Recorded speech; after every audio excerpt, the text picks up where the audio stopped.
We begin here, where Iran has launched missiles into Israel. The attack in retaliation for Israel's campaign against the Hezbollah group in Lebanon. It marks a significant escalation in the conflict. According to Israeli army radio, nearly 200 missiles have been launched into Israel. Warning sirens have sounded in Jerusalem and Tel Aviv cities. The Israeli military says all civilians have been instructed to go into bomb shelters. Witnesses say they've seen dozens of missiles flying over central Jordan, and the country's state news agency soon announced the temporary closure of its airspace. The Jordanian army has appealed to its citizens to stay in their homes for their safety. Meanwhile, an Israeli military says the attack will have consequences, and Iran has already vowed to respond to any retaliation.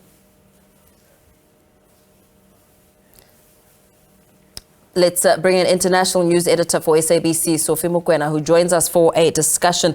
A very good evening to you. We know that this marks a significant escalation in the conflict. What do we know so far in terms of what has happened?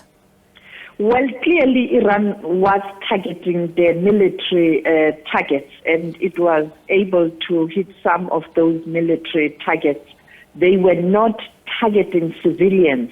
They couldn't even target Mossad, the headquarters of Israel, where the intelligence machinery operates, because it's surrounded by residential area, and some people are even saying they have decided to have this in that area where you have people densely populated area, so that it's an indirect use of human shields, and therefore it's very difficult to target such headquarters or the facility.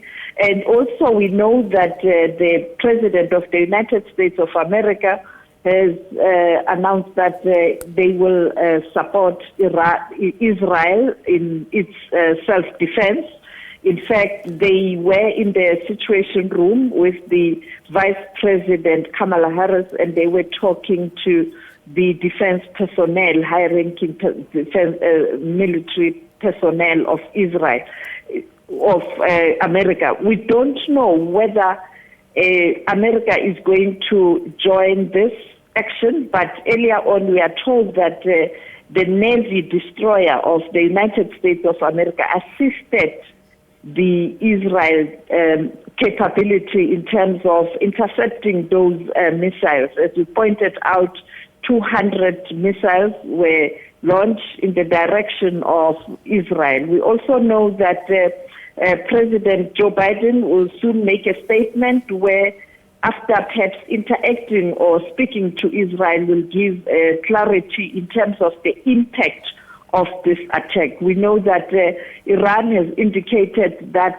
for now the action is over, and they will wait to see what will be the response from Israel, and Iran issuing a statement that should Israel retaliate, they will be forced to even use a more powerful force and powerful means of retaliation.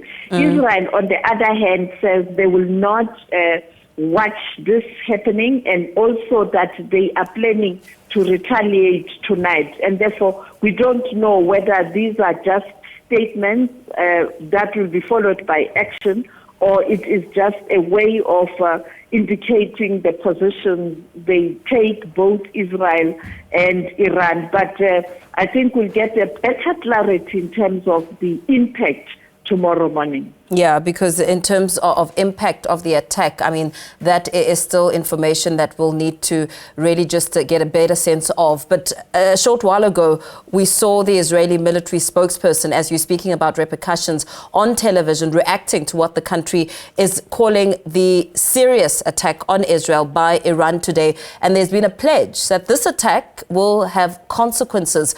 As we take stock of either side and perhaps not getting a deeper understanding of what that really means, what are the probabilities given what we've seen in terms of retaliation? You can't rule out Israel retaliating, but I think the United States of America and other countries will try and persuade Benjamin Netanyahu not to retaliate. But of course, you can't predict the Prime Minister of Israel, Benjamin Netanyahu.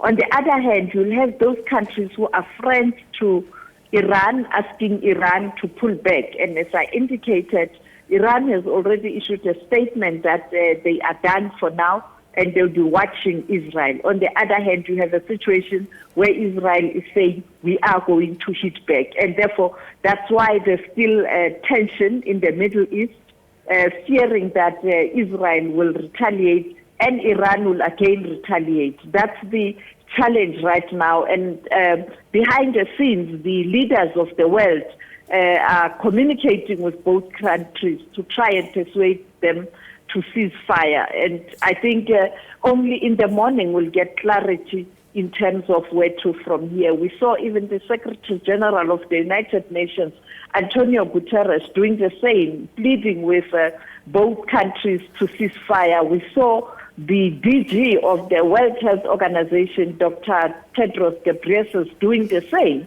And I think many leaders behind the scenes are speaking to the leadership of Iran and the leadership of Israel to try and persuade them to de-escalate the tension. We know that, you make mention of the U.S. Assisting Israel, but perhaps let's go back a bit and try get a better sense of that relationship. Is it merely bound on economic ties, or does it even go deeper than that? It goes deeper than that. The relationship between Israel and America is quite strong, and for many years it has been like that. You know that would include your multinational companies of Israel that are in America, and you can't. America and Israel are strong allies, are strong friends. It doesn't translate only in terms of trade and investment, but military as well. As we know that as we speak now, the same is happening between Iran and Russia. It's not only trade and investment, it has been extended to military. And therefore, that is why this tension gets even more complicated, with Iran having been able to make friends with other powerful countries in relation to agreements on military, not only the relationship in terms of trade and investment. And therefore, the world becomes even more dangerous. And that is why many people have been requesting Israel to pull back in the Gaza Strip, because that conflict is leading to a situation where the entire region is becoming tense, and therefore you have a security problem in the Middle East. Absolutely. Thank you so much. Let's perhaps leave it there for now. International news editor for the SABC, Sophie Mokoena, giving us a sense of a developing international story that we continue to keep a very close eye on. Iran launching missiles into Israel.